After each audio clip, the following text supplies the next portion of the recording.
ಓಂ ಶ್ರೀ ಗುರು ಬಸವಲಿಂಗಾಯ ನಮಃ.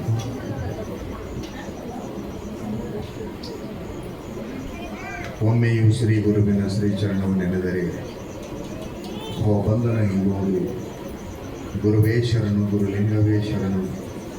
ಹರಿಬ್ರಹ್ಮರಿಗೆ ಅಗೋಚರವಾದ ಕೂಡಲು ಚೆನ್ನ ಸಂಗಯ್ಯನೆಂಬ ಲಿಂಗವ ಕರಸ್ಥಲಕ್ಕೆ ತಂದುಕೊಟ್ಟ ಬಸವ ಗುರುವೇ ಶರಣು ಶರಣಾರ್ಥಿ ಶರಣು. ಪ್ರಥಮದಲ್ಲಿ ಲಿಂಗವಂತ ಧರ್ಮ ಸಂಸ್ಥಾಪಕ ಅಪ್ಪ ಬಸವಣ್ಣವ್ರನ್ನ ಹನುಮಂತರಲ್ಲಿ ಸ್ಮರಿಸುತ್ತಾ ಅವರ ದಾರಿಯಲ್ಲಿ ನಡೆದು ಎಲ್ಲ ಮಾನವರ ಬದುಕಿಗಾಗಿ ತಮ್ಮ ತ್ಯಾಗವನ್ನು ಮಾಡಿದಂಥ ಎಲ್ಲ ಶರಣ ತಂದೆ ತಾಯಿಗಳಲ್ಲಿ ಅವರ ಅಂತರಾತ್ಮಕ್ಕೆ ಶರಣಗಳನ್ನು ಸಲ್ಲಿಸ್ತಾ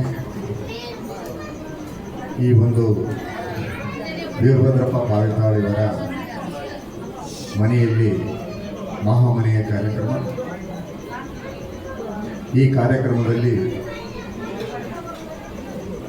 ಉಪಸ್ಥಿತರಿರ್ತಕ್ಕಂಥ ಎಲ್ಲ ಶರಣ ತಂದೆ ತಾಯಿಗಳಲ್ಲಿ ಭಕ್ತಿಯ ಶರಣು ಶರಣಾರ್ಥಿಗಳು. ಇಲ್ಲಿವರೆಗೆ ಪ್ರಾಸ್ತಾವಿಕವಾಗಿ ಮಾತನಾಡಿದಂಥ ಚಂದ್ರೇಗೌಡರು ಒಂದಿಷ್ಟು ಮಾತುಗಳನ್ನು ಹಂಚಿಕೊಂಡ್ರು. ದಯವಿಟ್ಟು ಹೆಣ್ಮಕ್ಳು ಯಾರು ಮಾತಾಡುವ, ಯಾಕಂತಂದರೆ ವಿಶೇಷತೆ ಏನಂತಂದರೆ ಇವತ್ತಿನ ವಿಶೇಷತೆ, ಇವತ್ತಿನ ಚಿಂತನೆಯ ವಿಶೇಷತೆ ಏನಂದರೆ ಬಸವ ಧರ್ಮ ಅಥವಾ ಲಿಂಗಾಯತ ಧರ್ಮ ಉಳಿದೆಲ್ಲ ಧರ್ಮಗಳಿಗಿಂತ ಹೇಗೆ ಭಿನ್ನವಾಗಿದೆ ಮತ್ತು ಹೇಗೆ ಇಡೀ ಮನುಕುಲಕ್ಕೆ ಬೇಕಾಗ್ತಕ್ಕಂಥ ಧರ್ಮ ಆಗಿದೆ. ಇದು ತಿಳ್ಕೊಬೇಕು. ಬೇರೆ ಯಾಕಂತ ಹೇಳಿದ್ರೆ ಪ್ರತಿದಿನವೂ ಸಹಿತ ನಾವೆಲ್ಲರೂ ಸಹಿತ ಹೆಚ್ಚು ಕಡಿಮೆ ನಾವು 90% ಇಲ್ಲಿ ಕೃಷಿ ಕಾಯಕ ಮಾಡೋರಿದ್ರು. ತಾಯಂದ್ರು ಸಹಿತ ಬೆಳಗ್ಗೆ ಹೋಗಿ ಸಾಯಂಕಾಲ ತನ ಸಸಿ ಹೆಚ್ಚಿ ಬರೋರಿದ್ದಾರೆ, ನಾಳೆ ಕಳೆ ತೆಗೋರಿದ್ದಾರೆ. ಅವರ ಬದುಕನ್ನು ಒಂದು ಸಲ ನೆನಪು ಮಾಡಿಕೊಡು. ನಾನು ನನ್ನ ದೇಹದ ಆ ಚೈತನ್ಯವನ್ನು ಯಾವ ರೀತಿ ಬಳಸ್ತೀನಿ ಅನ್ನೋದನ್ನು ಅಲ್ಲೇ ದೈವತ್ವವನ್ನು ಕಲ್ಪಿಸಿಕೊಟ್ಟವರು ಶರಣ. ಅದಕ್ಕಾಗಿ ಇವತ್ತಿನ ವಿಷಯ ಅದೇ ಇದೆ, ದುಡಿಮೆಯೇ ದೈವತ್ವ. ಅಲ್ಲಿವರೆಗೆ ಹೆಂಗಿತ್ತು ಶರಣರ ಬರೋದಕ್ಕಿಂತ ಪೂರ್ವದಲ್ಲಿ ಅಂತ ಹೇಳಿದ್ರೆ ಜ್ಞಾನ ಅಂತಕ್ಕಂಥದ್ದು ಬಹಳ ಶ್ರೇಷ್ಠ, ಅದನ್ನು ಸಾಧಿಸಿದವರು ಬಹಳ ವಿರಳ, ಅದು ಸಿಗದಂಥದ್ದಲ್ಲ ಅಂತಕ್ಕಂಥದ್ದನ್ನ ಇದನ್ನು ಹೇಳೋದಕ್ಕಾಗಿಯೇ ಒಂದು ಗುಂಪಿತ್ತು. ಅವ್ರ ಜ್ಞಾನಿಗಳು ಅಂತಿದ್ವಿ. ನಾವು ಸಾಮಾನ್ಯ ಜನ ಏನು ಮಾಡ್ತಿದ್ವಿ ಅಂದ್ರೆ ಈಗ ಅವ್ರಿಗೆ ನಮಸ್ಕಾರ ಮಾಡ್ತಿದ್ವಿ, ಅವ್ರ ಆ ಸ್ಥಾನದಾಗೇ ಇರ್ತಿದ್ವಿ. ಮತ್ತು ನಂತರದಲ್ಲಿ ನಾವು ಕಾಯಕ ಜೀವಿಗಳನ್ನ ಅದು ಹೆಂಗೆ ಕಂಡಿದ್ರೆ ಅಂದ್ರೆ ಆ ವ್ಯವಸ್ಥೆ ಅಂದರೆ ನೀವೆಲ್ಲರೂ ಪಾಪ ಮಾಡಿ ಹುಟ್ಟಿದವರು. ಯಾರು ಹೊಲದಾಗ ಕೆಲಸ ಮಾಡ್ತಾರೋ, ಯಾರು ಬಡಗಿತನ ಮಾಡ್ತಾರೋ, ಯಾರು ಕಂಬಾರಿಕೆ ಮಾಡ್ತಾರೋ, ಯಾರು ಚಮ್ಮಾರಿಕೆ ಮಾಡ್ತಾರೋ, ಇವೆಲ್ಲ ಏನು ಕರೀತಾರೆ ಕಾಯಕ ಜೀವಿಗಳು. ಇವ್ರಿಗೆ ಏನು ಲೇಬಲ್ ಕೊಟ್ಟಿದ್ರಂದ್ರೆ ನೀವು ಪಾಪ ಮಾಡಿದಕ್ಕಾಗಿಯೇ ಈ ವರ್ಗದಲ್ಲಿ ಹುಟ್ಟಿದ್ರಿ, ಈ ಜನ್ಮದಲ್ಲಿ ನೀವು ಈ ರೀತಿ ದುಡಿದು ಮುಂದಿನ ಜನ್ಮದಲ್ಲಿ ಬಂದು ನೀವು ಸಾಕ್ಷಾತ್ಕಾರಕ್ಕೆ ಒಳಗಾಗಬೇಕೇ ಹೊರತು ನೀವು ಈ ಜನ್ಮದಲ್ಲಿ ಅದಕ್ಕೆ ಅವಕಾಶ ಇಲ್ಲ ಅಂತ ಹೇಳ್ತೀವಿ. 4 ವರ್ಣಗಳಲ್ಲಿ ಶೂದ್ರ, ಅವನು ಕೊನೆಯವನು ನೆನಪಿಟ್ಟರು. ಮೇಲಿನ 3 ವರ್ಗಗಳಿದ್ವಲ್ಲ, ಬ್ರಾಹ್ಮಣ, ಕ್ಷತ್ರಿಯ, ವೈಶ್ಯ, ಇವರೆಂದೂ ಸಹಿತ ಶ್ರಮ ವಹಿಸಿ ದೇಹಕ್ಕೆ ಶ್ರಮ ಕೊಟ್ಟು ದುಡಿದವರಲ್ಲ. ಆದರೆ ಬಸವಾದಿ ಶರಣರು ಬಂದ ಮೇಲೆ ನೋಡಿದ್ರು, ಆಲೋಚನೆ ಮಾಡಿದರು, ಏನಿದು ವ್ಯವಸ್ಥೆ ಅಂತ ಹೇಳಿದರು. ಅಲ್ಲಿರ್ತಕ್ಕಂಥ ಪರಿಸ್ಥಿತಿ, ಕಾಯಕ ಜೀವಿಗಳ ಆ ದಾರುಣ ಸ್ಥಿತಿಯನ್ನು ನೋಡಿ ದೇವರ ಅಸ್ತಿತ್ವ ಇರೋದೇ ಬೇರೆ ಐತೆ, ಇವ್ರು ಹೇಳೋದೇ ಬೇರೆ ಐತಲ್ಲ ಅಂತ ತಿಳ್ಕೊಂಡು ಬಹಳಷ್ಟು ಆಲೋಚನೆ ಮಾಡಿ ಅಷ್ಟೊತ್ತಿಗಾಗಲೇ ದೇವರ ಧರ್ಮದ ಹೆಸರಿನಲ್ಲಿ ಏನು ಕೆಟ್ಟದ್ದು ಮಾಡೋಕ್ಕೆ ಸಾಧ್ಯ ಆಗಿತ್ತು ಅದೆಲ್ಲವನ್ನು ಮಾಡಿಬಿಟ್ಟಿದ್ರು. ದಿನ ಕೇಳ್ತೀವಿ ನಾವು ಇದನ್ನು. ಜಾತಿಯಲ್ಲಿ ವಿಂಗಡಣೆ ಮಾಡಿದ್ರು, ಸಂಖ್ಯೆಯಲ್ಲಿ ಅರ್ಧದಷ್ಟಿರುವ ನಿಮ್ಮನ್ನ ಹೆಣ್ಮಕ್ಳನ್ನ ಶೂದ್ರರಂತ ತೆಗೆದಿಟ್ಟುಬಿಟ್ಟಿದ್ರು. ನೀವು ಧರ್ಮಕ್ಕೆ ಅರ್ಹ ಅಲ್ಲ. ಇವತ್ತು ಸಹಿತ ಇಂಥ ಸ್ಥಿತಿಯನ್ನು ನೋಡಿದಂತಹ ಅಪ್ಪ ಏನು ಮಾಡಿದ್ರು, ಒಂದು ನೆಪ ಬೇಕಾಗಿತ್ತು ಅದಕ್ಕಷ್ಟೇ. ತನ್ನ ಉಪನಯನ ಕಾರ್ಯಕ್ರಮ ಮಾಡುವಾಗ ಇವೆಲ್ಲವನ್ನ ಒಳಗಡೆ ಆಲೋಚನೆ ಮಾಡಿ. ಯಾಕಂದ್ರೆ ಪರಶಿವನ ಸ್ವರೂಪವೇ ಬಸವ. 8 ವರ್ಷದ ಮಗುವಿಗೆ ಅಂತ ಸಾಮರ್ಥ್ಯ, ಪ್ರಶ್ನೆ ಮಾಡುವ ಸಾಮರ್ಥ್ಯ ಬರ್ತಂದು ಸುಮ್ಮನೆ ಬರುತ್ತೇನೆ ಕೇಳಿದಾಗ, ಹೌದು ನನಗೆ ಮಾಡಿದ್ರಿ, ನನಗಿಂತ 6 ವರ್ಷ ದೊಡ್ಡವಳಾದಂಥ ನನ್ನ ಅಕ್ಕನಿಗೆ ಯಾಕೆ ನೀವು ಮಾಡಿಲ್ಲ ಅಂತ. ಅವಾಗ ಇಲ್ಲ ಅವ್ರು ಹೇಳಿದ್ರು, ಪುರೋಹಿತರು, ಇಲ್ಲ ನಾನು ಮಾಡಕ್ ಬರಂಗಿಲ್ಲ, ಹೆಣ್ಮಕ್ಳು ಶೂದ್ರಗಳು, ಹೆಣ್ಮಕ್ಳಿಗೆ ಧರ್ಮ ಸಂಸ್ಕಾರ ಕೊಡಕ್ ಬರಂಗಿಲ್ಲ, ನಿನಗೆ ಮಾತ್ರ ಕೊಡ್ತೀವಿ ನಾವು ಅಂದಾಗ, ನನ್ನ ಅಕ್ಕನಿಗೆ ಬೇಡದಂತಹ ಒಂದು ಸಂಸ್ಕಾರ ನನಗೆ ಬೇಡ ಅಂತ. ನೀನು ಬೇಡ ಅಂತ ನಮ್ಮನ್ನು ಪ್ರಶ್ನೆ ಮಾಡ್ತೀಯ ಅಂತ ನಿಂದ್ರೆ ನೀನು ಇಡೀ ಧರ್ಮವನ್ನ ಪ್ರಶ್ನೆ ಮಾಡ್ತಾ ಇದೀಯಾ, ನೀನು ಈ ಗ್ರಾಮದಲ್ಲಿ ಎರಕೂಡುದು ಅಂತ ಆಜ್ಞೆ ಮಾಡಿದರು ಅವರನ್ನು. ಆಜ್ಞೆ ಮಾಡಿದ ಮೇಲೆ 8 ವರ್ಷದ ಬಾಲಕ ತನ್ನ ಆ ಸಂದರ್ಭದಲ್ಲಿ ತನ್ನ ಅಕ್ಕನಿಗಾಗಿ, ಇಡೀ ಮನುಕುಲಕ್ಕಾಗಿ ಅಂದ್ರೆ ಅಕ್ಕನಿಗಾಗಿ ಅನ್ನೋದಕ್ಕಿಂತ ಮನುಕುಲಕ್ಕಾಗಿ, ಸ್ತ್ರೀ ಕುಲಕ್ಕಾಗಿ ಮನೆಯನ್ನು ಬಿಟ್ಟರು. ಇಷ್ಟು ವಿಚಾರ ಮಾಡ್ಬೇಕಲ್ಲ. ಮನೆ ಬಿಟ್ಟು ಬಂದು ವಿದ್ಯಾಭ್ಯಾಸ ಮಾಡಿ ಎಲ್ಲ ವೇದ, ಆಗಮ, ಪುರಾಣ, ಶಾಸ್ತ್ರ ಎಲ್ಲವನ್ನು ನೋಡಿದ್ರು. ಅಲ್ಲಿರ್ತಕ್ಕಂಥ ಆಚರಣೆಗಳನ್ನು ಸಹಿತ ನೋಡಿದರು. ದುಡಿಯುವವರೆಗೆ ದುಡಿತಾನೇ ಇತ್ತು. ಆರಾಮಾಗಿ ದೇವರ ಹೆಸರು ಹೇಳ್ಕೊಂಡು ಗಂಟೆ ಬರೆಸ್ಕೊಂಡು ಸುಖವಾಗಿರೋಂಥ ಜನ ಸುಖವಾಗಿಯೇ ಇತ್ತು. ಹಾಗಾದರೆ ಆತ ಆಲೋಚನೆ ಮಾಡಿದ, ದೇವರು ಈ ಸೃಷ್ಟಿಯನ್ನ ಮಾಡಿದ್ದು ಏಕೆ? ಒಂದು ವರ್ಗಕ್ಕೆ ಇಷ್ಟು ಕಷ್ಟಗಳು, ಇನ್ನೊಂದು ವರ್ಗ ದುಡಿಯದೆ ಸುಖವಾಗಿ ಬರ್ತಾ ಇದೆ. ದೇವರು ಇದಕ್ಕಾಗಿ ಸೃಷ್ಟಿ ಮಾಡಿದಾನ ಅಂತ ಆಲೋಚನೆ ಮಾಡಿ ಎಲ್ಲ ವೇದಾಗಮಗಳಲ್ಲಿರ್ತಕ್ಕಂಥ ಎಲ್ಲ ಹುಡುಕನ್ನ ನೋಡ್ತಾ ಇದ್ದ. ಸೃಷ್ಟಿಕರ್ತ, ಯಾಕಂದ್ರೆ ಸೃಷ್ಟಿಕರ್ತನ ಸ್ವರೂಪವೇ ಆತಾಗಿದ್ದ. ಬಸವಣ್ಣ ಅಂದ್ರೆ ಬೇರೆ ಅಲ್ಲ, ಸೃಷ್ಟಿಕರ್ತನೇ ಸ್ವರೂಪವೇ ಆತ. ಅಲ್ಲಮರು ಹೇಳ್ತಾರೆ ಆ ಮಾತನ್ನ, ಮರ್ತ್ಯ ಲೋಕದ ಮಹಾಮನೆ ಹಾಳಾಯಿತೆಂದು ಕರ್ತನೇ ಮಹಾಪ್ರಸಾದಿಯಾಗಿ ಬಂದಿಳಿದನಂತ ಹೇಳ್ತಕ್ಕಂಥ ಮಾತು ಹೇಳ್ತಾರೆ. ಈ ನೆಲೆಯಲ್ಲಿ ನೋಡಿದಾತ ಕಾರಣ ಏನಾಗಿದೆ ಇಲ್ಲಿ ಅಂತ ನೋಡಿದ. ಇಡೀ ಎಲ್ಲ ಜೀವಿಗಳನ್ನ ಒಂದ್ಸಲ ಕಣ್ಮುಂದೆ ತಂದ್ಕೊಂಡ. ಬರೀ ಮನುಷ್ಯರನ್ನೆಲ್ಲ ನೆನ್ಪಿಟ್ಕೊಂಡ್ರು. ಇಡೀ ಜೀವಿಗಳನ್ನೆಲ್ಲ ಕಣ್ಮುಂದಿಟ್ಟುಕೊಂಡು, ಮಾನವರನ್ನ ಕಣ್ಮುಂದಿಟ್ಟುಕೊಂಡು ಸೃಷ್ಟಿಯ ನೆಲೆಯನ್ನ ಅಧ್ಯಯನ ಮಾಡಿ ಸುಮಾರು 12 ವರ್ಷಗಳ ಕಾಲ ಎಲ್ಲಿ ಭೇದ ಆಗಿತ್ತು ಅನ್ನೋದನ್ನು ತೋರಿಸಿದ. ಎಲ್ಲಿ ಭೇದ ಆಗಿದೆ ಇದು ಒಳಗಡೆ, ಯಾಕೆ ಈ ಮನುಷ್ಯ ಹಿಂಗೆ ವರ್ತನೆ ಮಾಡ್ತಾ ಇದ್ದಾನೆ ಅಂತಕ್ಕಂಥದ್ದು. ಬಸವಣ್ಣನವರು ಸಾಮಾನ್ಯರಲ್ಲ, ನೆನ್ಪಿಟ್ಕೋಬೇಕು. ಅಲ್ಲಿವರೆಗೆ ಈ ವರ್ಗ ಏನಿತ್ತಲ್ಲ, ಯಾವ ರೀತಿ ಇತ್ತು ಅಂತ ಹೇಳಿದ್ರೆ, ದೇವನನ್ನ ತನ್ನ ಬಿಟ್ಟು ಬೇರೆ ಕಡೆ ದೇವರನ್ನ ತೋರಿಸಿದಂಥ ವ್ಯವಸ್ಥೆ ಇತ್ತು. ದೇವರು ಅಲ್ಲಿದ್ದಾನೆ ಅಂತ ತೋರಿಸಿದ್ರು. ಆದರೆ ಬಸವಣ್ಣವ್ರು ಹೇಳಿದ್ರು, ದೇವರು ನಿನ್ನೊಳಗೆ ಇದ್ದಾನೆ, ದೇವರು ಪ್ರತಿ ಜೀವಿಯೊಳಗೂ ನೆಲೆಸಿದ್ದಾನೆ ಅಂತಕ್ಕಂಥ ಒಂದು ಹೊಸ ಅಸ್ತಿತ್ವವನ್ನು ಮಡಿಸಿದರು. ಅಲ್ಲಿ ಹೇಳ್ತಾರೆ ಅವರು, ಬರೀ ಮನುಷ್ಯರೊಳಗಲ್ಲ, ಎಲ್ಲಾ ಜೀವಿಗಳಲ್ಲೂ ದೇವನ ಅಸ್ತಿತ್ವ ಇದೆ. ಮನುಷ್ಯರಲ್ಲಿ ಒಂದು ವಿಶೇಷತೆ ಏನಂತ ಹೇಳಿದ್ರೆ, ಆ ಅಸ್ತಿತ್ವವನ್ನ ತಾನು ಆತ ಅಖಂಡವಾಗಿಸ್ತಕ್ಕಂಥ ಒಂದು ಸಾಮರ್ಥ್ಯ, ಅರಿವು ಎಲ್ಲಿತ್ತಂದ್ರೆ ಅದು ಮನುಷ್ಯನಲ್ಲಿ. ಹಾಗಾದ್ರೆ ಒಳಗಡೆ ಏನು ಖಂಡಿತ ಆಗೈತೆ ಅನ್ನೋದ್ರ ಬಗ್ಗೆ ವಿಶ್ಲೇಷಣೆ ಮಾಡಿದ್ರು. ಒಂದು ಎರಡಾಗಿದೆ ಅಂತ ಹೇಳಿದ್ರು. ಒಂದೇ ವಸ್ತು ಎರಡಾಗಿ ನಿಂತಿದೆ, ಒಂದು ಅಂಗವಾಗಿ, ಒಂದು ಲಿಂಗವಾಗಿ. ಈ ಅಂಗ ಮತ್ತು ಲಿಂಗ ಒಳಗಡೆ ಇರೋದ್ರಿಂದ, ಅದರ ಅರಿವು ನಮಗೆ ಆಗದೆ ಇರೋದ್ರಿಂದ ನಮಗೇನಾಗ್ತಾ ಇದೆ, ನಾವು ದೇವರಂತ ನಾವು ನಿಮ್ಗೆ ಹೇಳಿದ್ರು ಸಹಿತ ನೀವು ನಮ್ಮಲ್ಲಿ ಇಲ್ಲ. ಹೆಂಗಾಗಿತ್ತು ನಿಮ್ಗಂದ್ರೆ, ನೀವೇ ದೇವ್ರಿ, ನೀವೇ ದೇವರು ನಮಗೆ ಸಾಧ್ಯನೇ ಇಲ್ಲ. ಅದೇಂಗ್ರಿ ಇಷ್ಟು ಮಂದಿ ಹೇಳ್ಯಾರ ಇಷ್ಟು ದಿವಸ ಅಂತ ಬಸವಣ್ಣನವ್ರು ಹೇಳ್ತಾರೆ, ಪ್ರತಿಯೊಬ್ಬರ ಭಾವದೊಳಗೆ ದೇವನಿದ್ದಾನೆ ಅಂತ. ಮತ್ತು ವ್ಯಾಖ್ಯಾನ ಬಹಳ ಚಂದ ವ್ಯಾಖ್ಯಾನ ಮಾಡ್ತಾರೆ. ನಾವು ಆ ಪರಮಾತ್ಮ ಅಂದ್ರೆ ಏನು, ಅಂತರಾತ್ಮ ಅಂದ್ರೆ ಏನು, ಜೀವಾತ್ಮ ಅಂದ್ರೇನು, ಇಷ್ಟು ಚಂದ ವ್ಯಾಖ್ಯಾನ ಮಾಡ್ತಾರೆ ಅಂತ ಹೇಳಿದ್ರೆ ಅದನ್ನು ನಾವು ತಿಳ್ಕೊಂಡು ಬದುಕದ್ ಕಲಿಬೇಕು. ಪ್ರತಿ ಕ್ಷಣ ಉಸಿರಾಡಿಸ್ತೀವಲ್ಲ ನಾವು, ಉಸಿರು, ಆ ಉಸಿರು ಹೆಂಗೆ ಒಳಗೆ ಹೋಗ್ತೈತೆ, ಹೆಂಗೆ ಹೊರಗೆ ಬರ್ತಂತ ಹೇಳ್ತಾರೆ. ಯಾವ ಕಾರಣಕ್ಕೆ ಒಳಗೆ ಹೋಗ್ತೈತೆ, ನಮ್ಮನ್ನು ಜೀವಂತವಾಗಿರ್ತೈತಿ. ಯಾವ ಕಾರಣಕ್ಕಾಗಿ ಹೊರಗೆ ಬರ್ತೈತಿ, ಹೊರಗೆ ಏನಾಗ್ತೈತಿ ಎಲ್ಲಿಂದ ಬರುತ್ತೆ, ಆ ಲಿಂಕ್ ಎಲ್ಲಿದೆ ಅನ್ನೋದನ್ನ ವಚನಗಳಲ್ಲಿ ಬಹಳ ಸ್ಪಷ್ಟವಾಗಿ ಹೇಳ್ತಾರೆ. ಇದನ್ನ ತಿಳ್ಕೊಂಡ್ರೆ ನಾವು ಪ್ರತಿ ಕ್ಷಣ ನೋಡ್ರಿ, ಬೆಳಗ್ಗೆ ನೀವೆಲ್ಲರೂ ಏನು ಮಾಡ್ತೀರಿ, ಎದ್ದುಳ್ಳೇ ಮುಖ ತೊಳ್ಕೊಂಡು ಭಸ್ಮ ಹಚ್ಕೊಂಡು ಕೆಲಸ ಮಾಡೋಕ್ಕೆ ಶುರು ಮಾಡ್ತಲ್ಲ, ಅಲ್ಲಿ ನಿಮ್ಮ ಶಕ್ತಿಯನ್ನು ಬಳಸ್ತೀರಿ. ನೀವು ಒಂದು 9 ಗಂಟೆ 10 ಗಂಟೆ ಆಗತ್ತೆ ನಿಮ್ಮ ಆಯಾಸ ಆಗುತ್ತಲ್ಲ, ಮುಂಜಾನೆ ಫ್ರೆಶ್ ಆಗಿ ಎದ್ದಿದ್ರಿ, ನಂತರದಲ್ಲಿ ಆಯಾಸ ಆಯ್ತು. ಯಾಕಾಯ್ತು? ಏನು ಖರ್ಚಾಯ್ತು ಅಲ್ಲಿ? ಖರ್ಚಾಗಿದ್ದೇನು?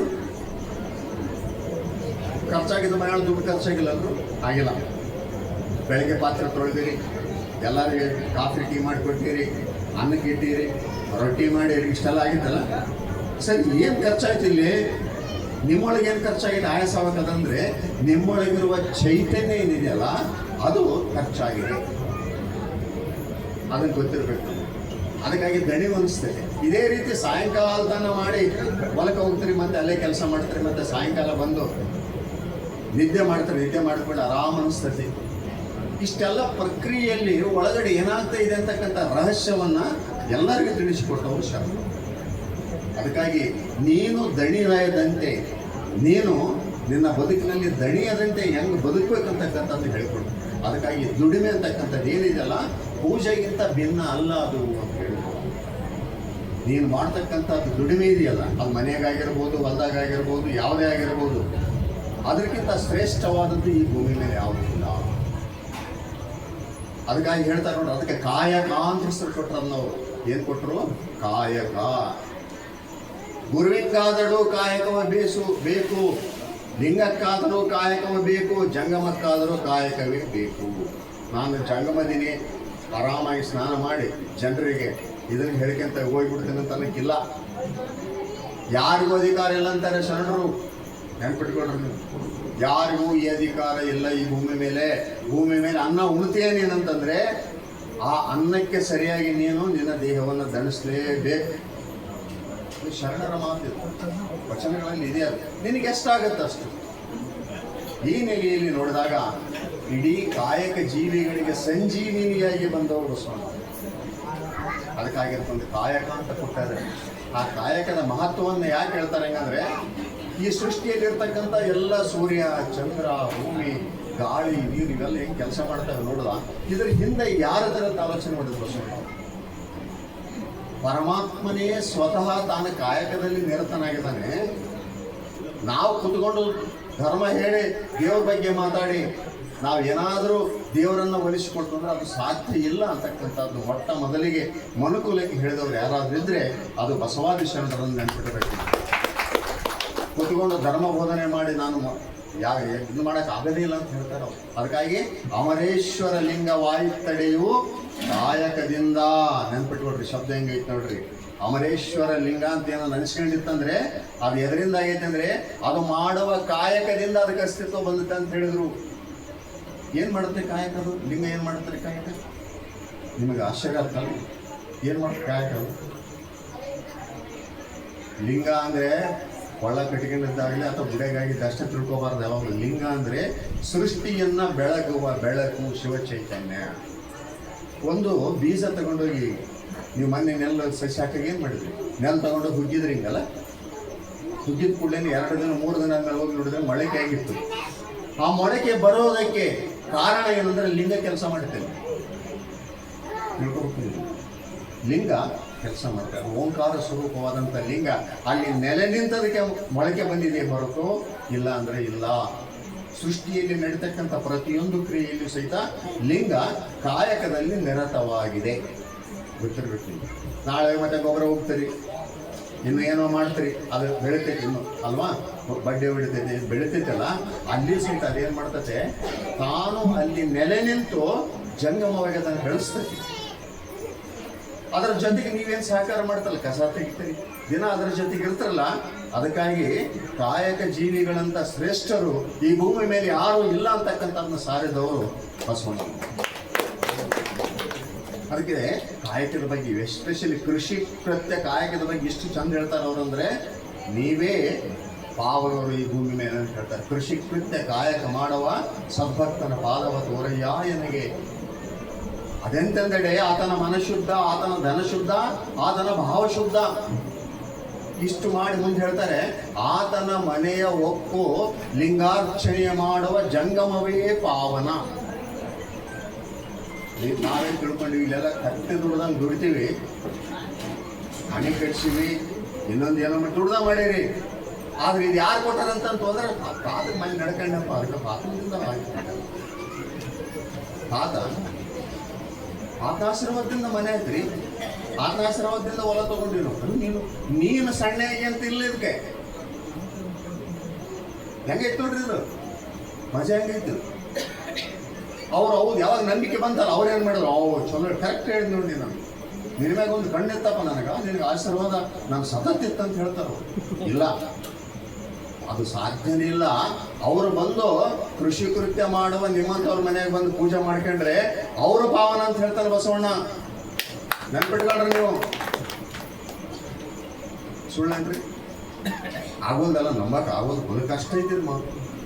ಯಾಕಂದ್ರೆ ಇಲ್ಲಿ ತನ ಎಲ್ಲಿ ತೋರಿಸ್ಯಾರಂದ್ರೆ ಅಲ್ಲಿ ತೋರಿಸ್ಬಿಟ್ಟಾರ. ಇಲ್ಲಿ ತೋರಿಸಿದ್ರೆ ಸಿಗ್ತಿತ್ತದು, ನನ್ನೊಳಗೆ ತೋರಿಸಿದ್ರೆ ಸಿಗ್ತಿತ್ತು. ಸರಿ, ಹೀಗಾದ್ರೆ ಏನ್ ಮಾಡ್ಬೇಕು ಅಂತಂದ್ರೆ ಮುಂದಿನ ಪ್ರಶ್ನೆ, ಇಲ್ಲಿ ತನಕ ಹಿಂಗೆ ಮಾಡ್ಕೊಂತ ಬಂದಿದ್ದೀವಿ ನಾವು.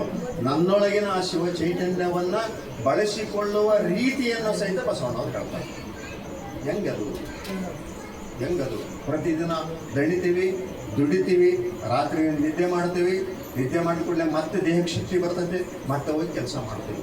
ಸರಿ, ಬಳಸುವ ಆ ಶಿವ ಚೈತನ್ಯ ಯಾವ ರೀತಿ ಬಳಸಿದ್ರೆ ನೀವು ದೇವರ ಸಮೀಪ ಹೋಗಬಹುದು ಅನ್ನೋದನ್ನ ಮೊಟ್ಟ ಮೊದಲಿಗೆ ಭೂಮಿ ಮೇಲೆ ಮನುಕುಲಕ್ಕೆ ಹೇಳಿಕೊಟ್ಟವ್ರು ಬಸವಣ್ಣ. ಈಗ ನೀವು ಹೇಳಿದ್ರಿ ಲಿಂಗ ಪೂಜಾ, ಇಷ್ಟಲಿಂಗ ಅಂದ್ರೆ ಏನು? ಇಷ್ಟಲಿಂಗ ಅಂತ ಅದೇ ನನ್ನೊಳಗೆ ಹರಿಯುವ ಶಿವ ಚೈತನ್ಯ ಮಾಯಾವರ್ಣಕ್ಕೆ ಒಳಗಾಗಿ ನನಗೆ ಕುಕೃತ್ಯದ ಆಲೋಚನೆಗಳ ಒಳಗೆ ಸುಳಿಯದಂತೆ ಮಾಡ್ತಕ್ಕಂಥ ಒಂದು ಸಾಮರ್ಥ್ಯ ಯಾವ್ದು ಕರೆದ್ರೆ ಅದು ಇಷ್ಟಲಿಂಗ.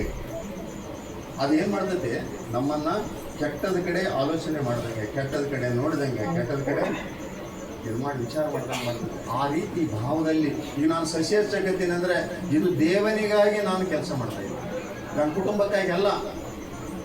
ಈಗ 100 ಚಲ ನೆಲ್ ಬೆಳೆದ್ರೆ 100 ಚಲ ನೀವೇ ತಿಂತಾರೆ, ಮನೆಗೆ 10 ಚಲ ಬೇಕಾಗ್ಬೋದಲ್ಲ, 90 ಚಲ ಬೇರೆ ಕೊಡ್ತಾರಲ್ಲ ಜೀವನ ಬದುಕೋದಕ್ಕೆ.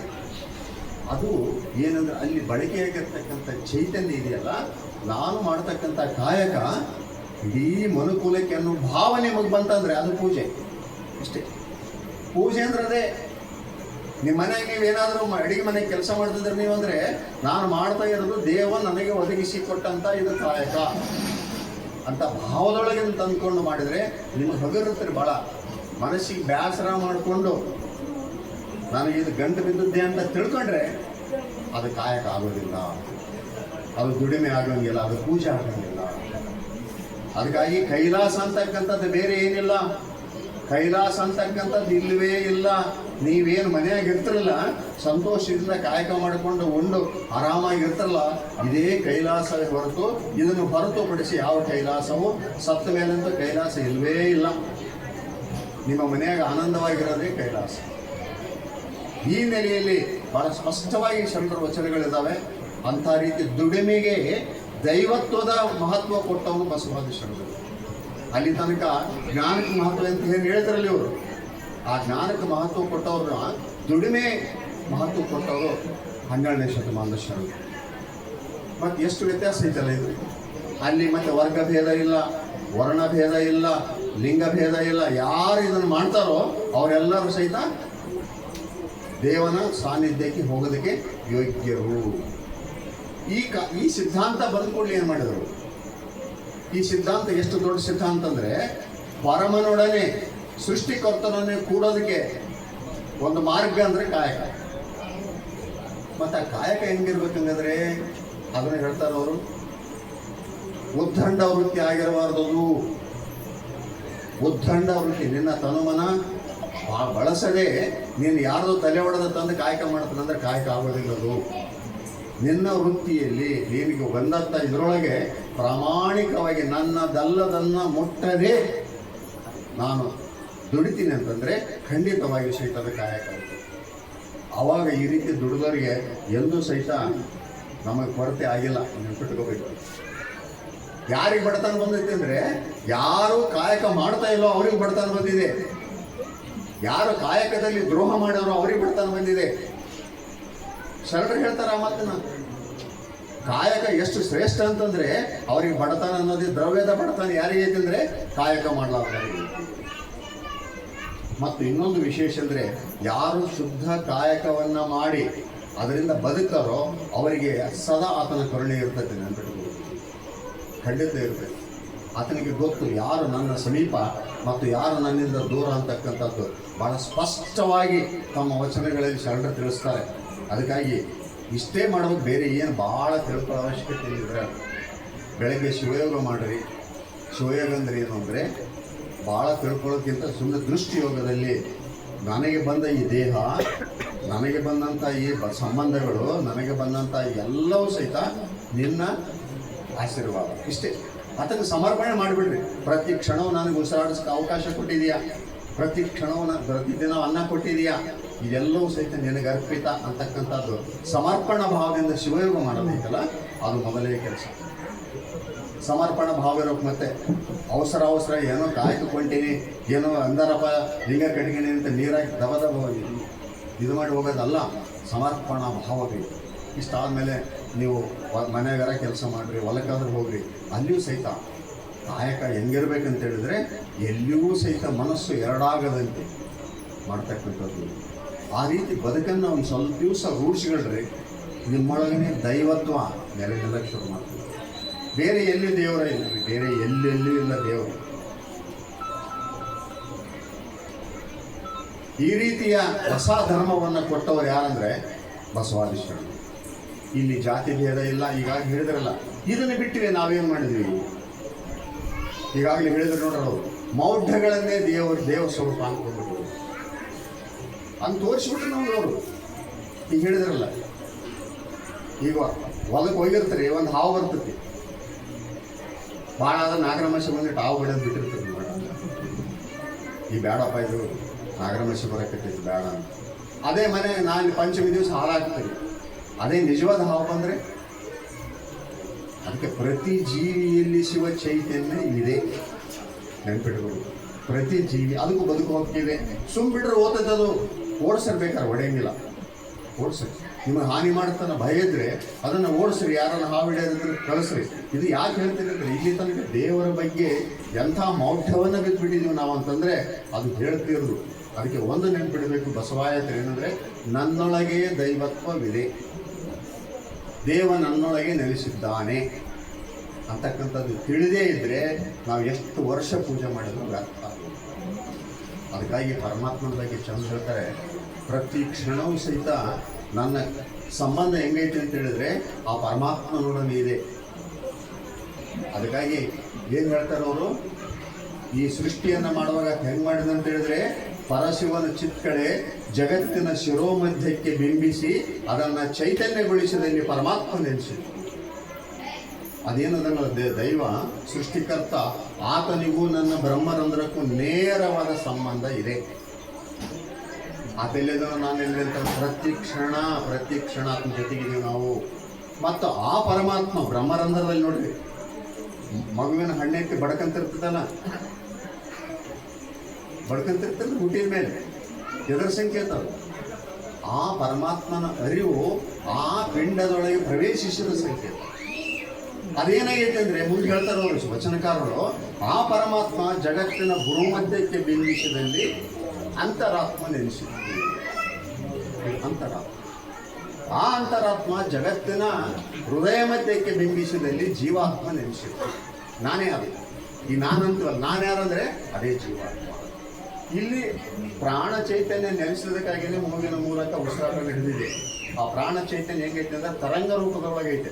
ಒಂದು ಸ್ವಲ್ಪ ಮ್ಯಾಲೆತ ಹಿಂಗೆ ಎಳ್ಕೊಂಡಂದ್ರೆ ಮುಗಿತದೆ. ಪ್ರಾಣ ಹೋಯ್ತು ಅಂತವಲ್ಲ, ಸ್ವಲ್ಪ ಕನೆಕ್ಟಿವಿಟಿ ತಕ್ಕೊಬಿಟ್ರೆ ಮುಗಿತದೆ. ಅದಕ್ಕಾಗಿ ನೇರವಾದ ನನ್ನ ಸಂಬಂಧ ಇದೆ. ನಾನೇನು ಆಲೋಚನೆ ಮಾಡ್ತಾ ಇದ್ದೀನಿ, ನಾನು ಒಳ್ಳೆಯದನ್ನು ಆಲೋಚನೆ ಮಾಡ್ತಾ ಇದ್ದೀನಿ, ಕೆಡಗನ್ನು ಆಲೋಚನೆ ಮಾಡ್ತಾ ಇದ್ದೀನಿ, ಅದೆಲ್ಲದರ ಪರಿಣಾಮ ಸರ್ವಸಾಕ್ಷಿಯಾಗಿ ಎಲ್ಲವನ್ನು ನೋಟ್ ಮಾಡ್ಕೊಂತಿರ್ತಾನೆ ಅಂತ ಹೇಳ್ಬೋದು. ಯಾರು ಹೊರತಲ್ಲ ಇದಕ್ಕೆ. ಯಾರನ್ನಾದ್ರೂ ಮೋಸ ಮಾಡಬಹುದು, ಅದನ್ನು ಮೋಸ ಮಾಡೋದಕ್ಕೆ ಸಾಧ್ಯ ಇಲ್ಲ. ಈ ನೆಲೆಯನ್ನು ಕಲ್ಪಿಸಿಕೊಟ್ಟು ತಾನು ಅಡಗಿಕೊಳ್ಳುವ ಕಾರಣಕ್ಕೆ ಏನು ಮಾಡಿದ, ಜೀವಾಂತರಾದಿಗಳಿಗೆ ಪಂಚವಿಂಶತಿ ತತ್ವಗಳೆಂಬ ಪಾಶವನ್ನು ತೊಡಿಸಿ ಅದನ್ನು ಪಶುವೆನಿಸಿ ತಾನು ಪಶುಪತಿಯಾದನು ಈ ಜಗತ್ತಿಗೆ ಮರೆಯಿಸಿಕೊಳ್ಳರು ಅಂತ ಹೇಳ್ತಾರೆ. ಅಡ್ಡ ಒಂದು ಗೋಡೆ ಕಟ್ಕೊಂಡ ನಾವು ಅದಕ್ಕಾಗಿ ನಾವು ದೇವರಂದ್ರೆ ನಮ್ಗೆ ಇದಕ್ಕಂತೂ ತಿಳಿತಾನೇ ಇಲ್ಲ. ಯಾಕಂದ್ರೆ ಒಂದು ಗೋಡೆ ಇದೆ ಒಳಗಡೆ. ಆ ಗೋಡೆ ಹೊಡ್ಕೊಳ್ಳೋದಕ್ಕಾಗಿಯೇ ಇವತ್ತು ನಾವು ಇಷ್ಟಲಿಂಗ ಧಾರಣೆ ಮಾಡ್ಕೊಳ್ಳೋದು. ಇಷ್ಟಲಿಂಗ ಧಾರಣೆ ಮಾಡ್ಕೊಳ್ಳೋದು ಜಾತಿ ಹೋಗ್ಲಾಡ್ಸೋದಕ್ಕಲ್ಲ, ಇನ್ನೊಂದಕ್ಕಲ್ಲ, ನನ್ನೊಳಗಿನ ಆ ಅಜ್ಞಾನದ ಗೋಡೆಯನ್ನು ಒಡೆಯಲು.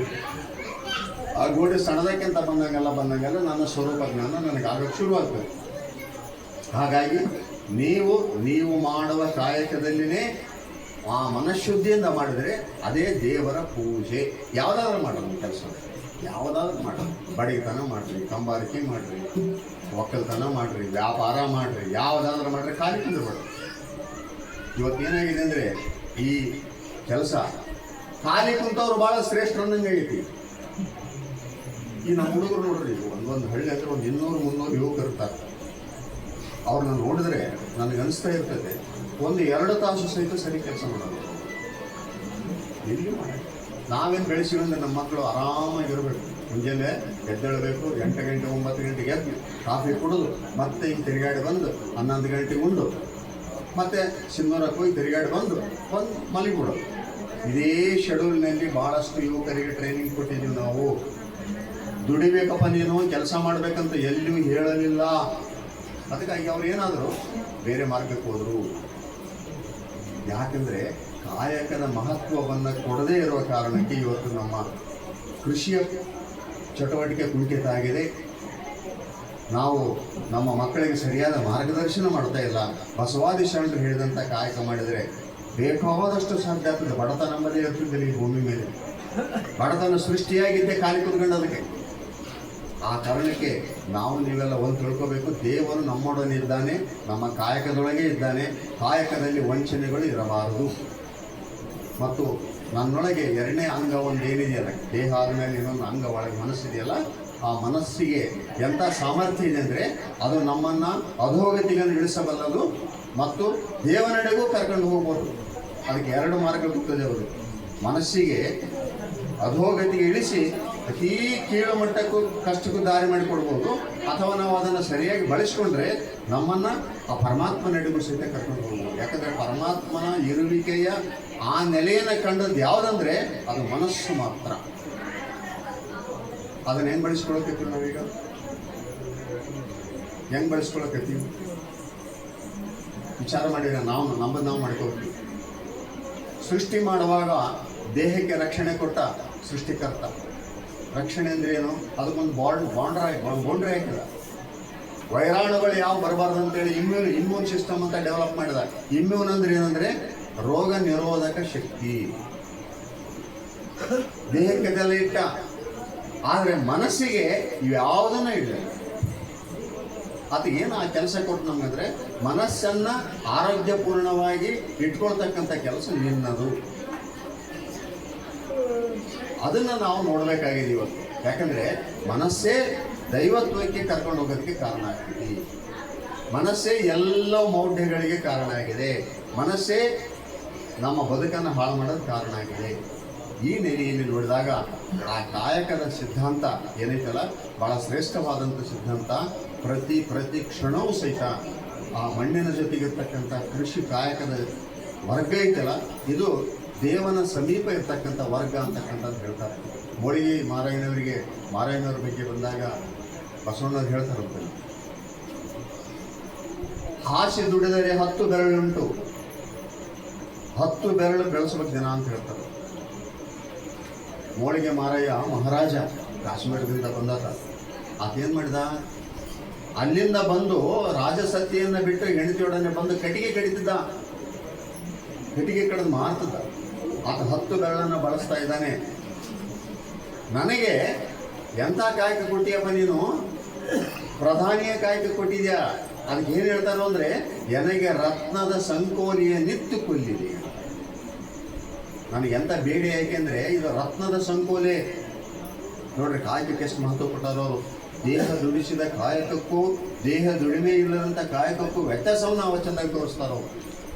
ವಿಚಾರ ಮಾಡಬೇಕು. ಅದಕ್ಕಾಗಿ ನಾವೇನು ತಿಳ್ಕೊಂಡಿವಿ, ಕೃಷಿ ಮಾಡ್ತಕ್ಕಂಥವ್ರು ಭಾಳ ಗೌಣ.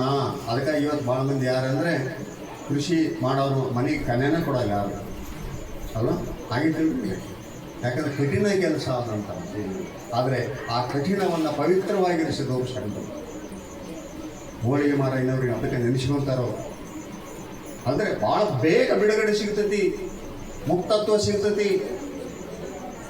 ಆದರೆ ನಾವೇನು ತಿಳ್ಕೊಂಡಿವಿ ಅಂದರೆ ನಮ್ಮ ದೇಹವನ್ನು ನಾವು ಬಳಸ್ತಾ ಇದ್ವಿ, ಆದರೆ ಇದು ಬಹಳಷ್ಟು ನಮಗೆ ಕನಿಷ್ಠವಾದಂಥ ಕೆಲಸ ಅಂತ ಏನು ಭಾವಿಸಿದೀವಲ್ಲ, ಅದು ತಪ್ಪಾಗಿದೆ. ನಿಜವಾಗಿ ಅದಲ್ಲ. ನಾವು ಎಷ್ಟು ಗಟ್ಟಿಯಾಗಿ ಮನಸ್ಸನ್ನು ಸರಿಯಾಗಿ ಇಟ್ಕೊಂಡು ಆ ಕಾಯಕ ಮಾಡಿಬಿಟ್ರೆ ನಿಜವಾಗಿ ಸಹಿತ ಅದರೊಳಗನೆ ದೈವತ್ವ ಕಾಣಬಹುದು. ಅದಕ್ಕಾಗಿ ರವೀಂದ್ರನಾಥ್ ಟ್ಯಾಗೋರ್ ಒಂದು ಕಡೆ ಹೇಳ್ತಾರೆ, ದೇವರು ಎಲ್ಲಿದ್ದಾನೆ ಅಂತ ಯಾರ ಕೇಳ್ತಾರೆ ಅವರು. ಟ್ಯಾಗೋರ್ ಹೇಳ್ತಾರೆ, ಅಲ್ಲಿ ಇಲ್ಲಿ ಹುಡುಕ್ಬೇಡ,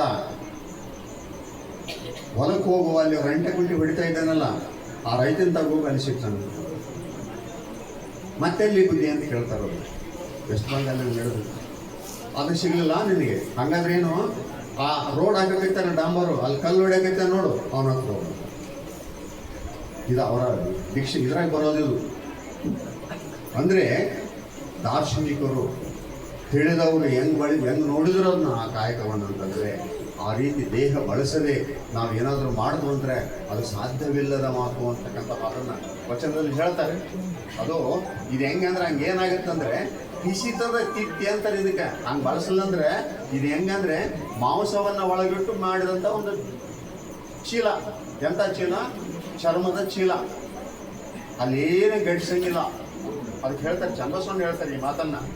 ಈ ನೆಲೆಯಲ್ಲಿ ನೋಡಿದಾಗ ನಾವೆಲ್ಲರೂ ಸಹಿತ ಯಾವುದೇ ಇನ್ಫೀರಿಯಾರಿಟಿ ಕಾಂಪ್ಲೆಕ್ಸ್ ಒಳಗಾಗಬಾರ್ದು. ನಮ್ಮ ಕಡಿಮೆ ಕಾಯಕ ಅಂತ ಬಳಸಬಾರ್ದು. ಮತ್ತು ನಮಗೆ ಭಾಳಷ್ಟು ಸೌಲಭ್ಯಗಳು ಕಡಿಮೆ ಇದಾವಂತ ಎಂದು ಭಾವಿಸಬಾರ್ದು. ನಮಗೆ ಏನು ಕೊಟ್ಟಾನ ಅದನ್ನು ಸರಿಯಾಗಿ ಬಳಸ್ಕೊಳ್ತೀವಿ.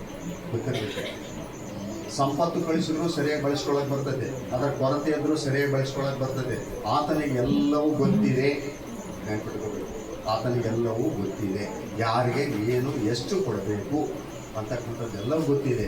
ಅದಕ್ಕಾಗಿ ಈ ಧರಣಿಯ ಮೇಲೊಂದು ಹಿರಿದಪ್ಪ ಅಂಗಡಿಯನ್ನಿಟ್ಟು ಹರದಿ ಕುಳ್ಳಿರ್ದ ನಮ್ಮ ಮಹಾದೇವ ಶೆಟ್ಟಿ, ಒಮ್ಮನವಾದರೆ ಒಡನೆ ನುಡಿಯುವ, ಇಮ್ಮನವಾದರೆ ನುಡಿಯ, ಕಾಣಿಯ ಸೋಲ ಅರ್ಧ ಗಾಣಿಯ ಗೆಲ್ಲ, ಜಾಣ ನೋಡವ ನಮ್ಮ ಕೂಡಲ ಸಂಗಮ ದೇವ. ಈ ಅಸ್ತಿತ್ವವನ್ನು ಸರಿಯಾಗಿ ತಿಳ್ಕೋಬೇಕಾಗಿದೆ. ನಾವಿಲ್ಲಿ ನಡೀತಕ್ಕಂಥ ಎಲ್ಲ ಕೃತ್ಯಗಳನ್ನು ನಾನು ಕತ್ತಿ ಹಿಡ್ಕೊಂಡು ಮಾಡ್ಕೊಂಡ್ರೆ ಸಾಧ್ಯ ಇಲ್ಲ. ಆತನಿಗೆ ಶರಣಾಗಲೇಬೇಕು, ಆತನಿಗೆ ನಾವು ಹೋಗಲೇಬೇಕು, ಆತನ ಸಮೀಪ ಹೋಗಲೇಬೇಕು. ಯಾವಾಗ ಹೋಗ್ಬೇಕಂದ್ರೆ ಕಾಯಕ ಮಾಡೋದು, ಸುಮ್ಮನೆ ನಿರುಮ್ಮಳವಾಗಿ ಕಾಯಕ ಮಾಡೋದು. ಅಲ್ಲಿ ಅನ್ಯಾಯ ಮಾಡಬೇಡ್ರಿ. ನೌಕರಿ ಮಾಡ್ತಿದ್ದೆ, ಯಾರಿಗಾರ ಅನ್ಯಾಯ ಮಾಡಿ ದುಡ್ಡು ತಿನ್ಬೇಡ. ವ್ಯಾಪಾರ ಮಾಡ್ತಿದ್ದೆ, ಅನ್ಯಾಯ ಮಾಡಿ ವ್ಯಾಪಾರ ಮಾಡಬೇಡ. ಇದು ನಮ್ಮನ್ನು ನಾವು ವಿಶ್ಲೇಷಣೆ ಮಾಡ್ಕೋಬೇಕು, ಯಾರಿಗಾರು ಹೇಳೋದಲ್ಲ. ಇದು ಎಲ್ಲಿಯೂ ಸಹಿತ ವಂಚನೆ ಇಲ್ಲದೆ ಮಾಡ್ತಕ್ಕಂಥ ಕಾಯಕ ಇದೆಯಲ್ಲ, ಅದೇ ದೈವತ್ವದ ಮೂಲ. ಆಮೇಲೆ ಎಷ್ಟು ಮಾತಾಡಿದ್ರು ಸಹಿತ ಆ ದೈವ ಸಿಗಲ್ಲ ನಮಗೆ. ಇಲ್ಲಿ ಏನಾದರೂ ದೋಷ ಮಾಡಿಕೊಂಡು ಅಲ್ಲೇನಾದ್ರು ಹುಡುಕೊಂಡ್ರೆ ಖಂಡಿತ ಸಾಧ್ಯವಿಲ್ಲದ ಮಾತು.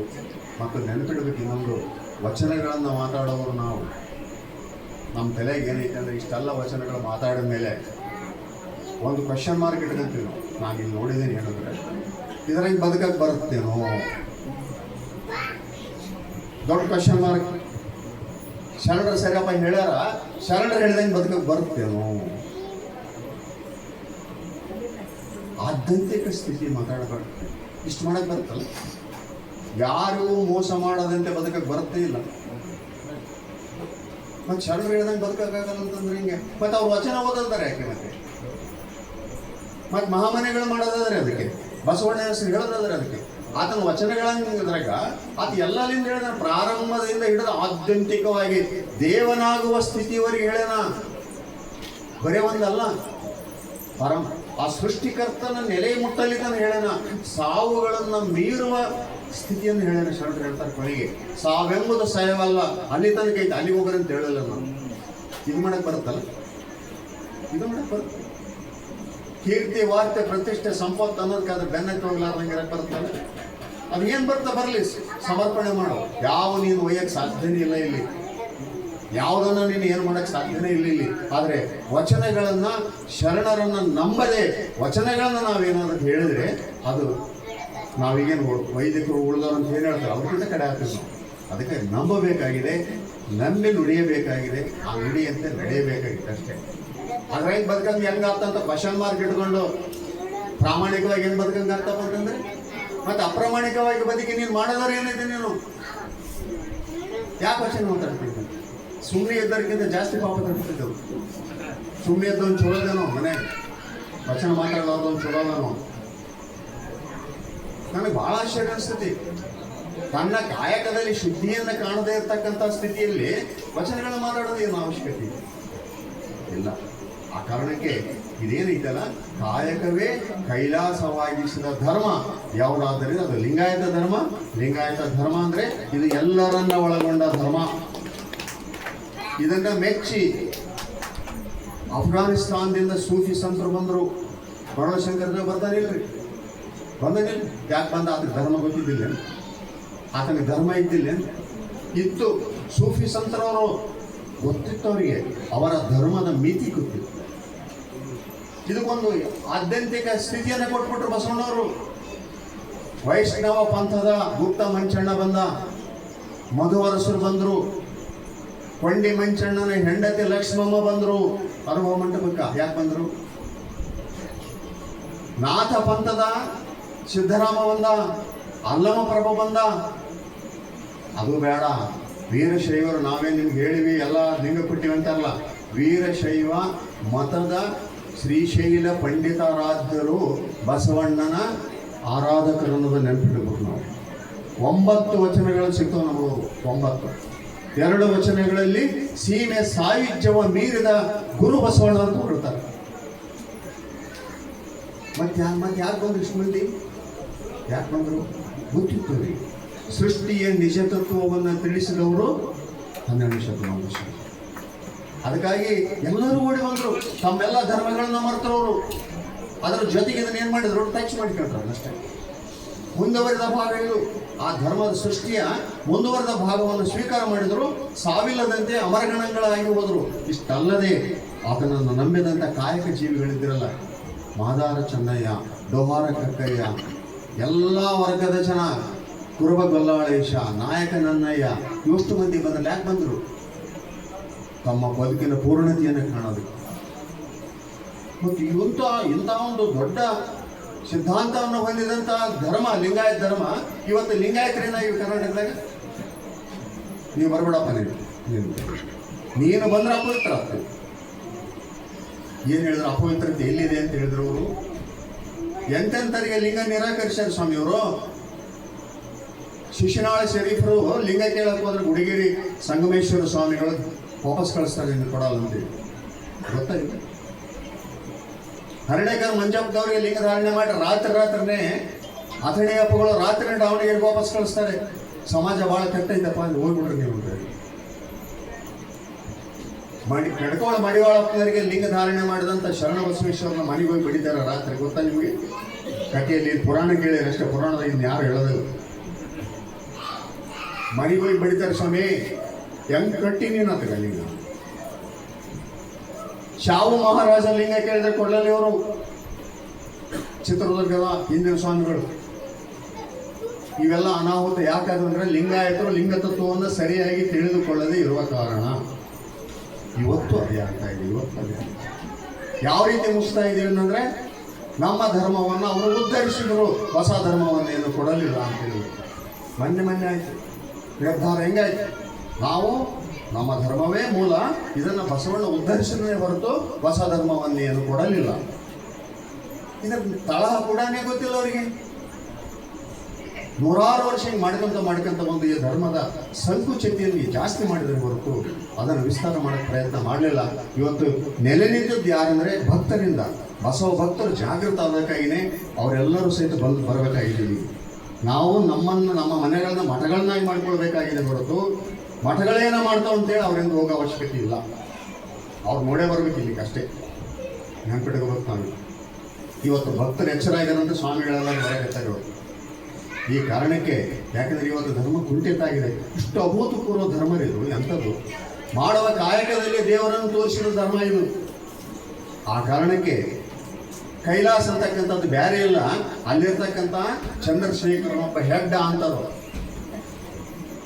ಬ್ರಹ್ಮ ವಿಷ್ಣು ರುದ್ರ ಅಂತ ನೀವು ಮೂವರನ್ನ ದೇವರಂತ ಏನ್ ಕರೆದಿದ್ರಿ, ಅವರು ದೇವರೇ ಅಲ್ಲ ಅಂತ ಹೇಳ್ತಾರೆ ಶರಣರು.